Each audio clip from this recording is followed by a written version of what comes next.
Chicken broth তৈরি করার জন্যে প্রথমে একটু বাটারের মধ্যে রসুন দিয়ে দিলাম। তারপর এটি হালকাভাবে নাড়াচাড়া করে নিলাম। রসুনের গন্ধটা বার হয়ে গেলে সুন্দর একটা গন্ধ আসবে। সেটা হয়ে গেলে এখানে একটু পেঁয়াজ কুচি, একটু ক্যাপসিকাম কুচি করে দিয়ে দিলাম। দিয়ে হালকা করে খানিকক্ষণ এটা নাড়াচাড়া করে নিতে হবে।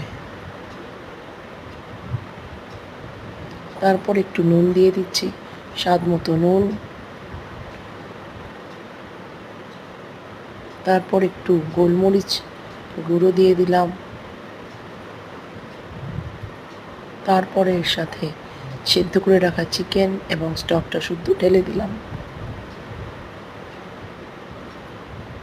এবার এটি আস্তে আস্তে ফুটটা শুরু হলে এর মধ্যে দিতে হবে একটু মিক্স হার্ব এবং ঠান্ডা জলে গোলানো কর্নফ্লাওয়ার অ্যাড করে দিতে হবে।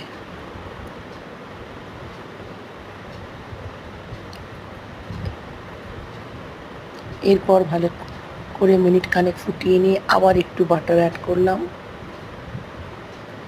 এবং সাথে দিয়ে দেবো এর সাথে আরও একটু দিয়ে দেবো আপনার পাতিলেবুর রস। ব্যাস, তাহলেই সুন্দর তৈরি হয়ে গেল চিকেন ব্রথ।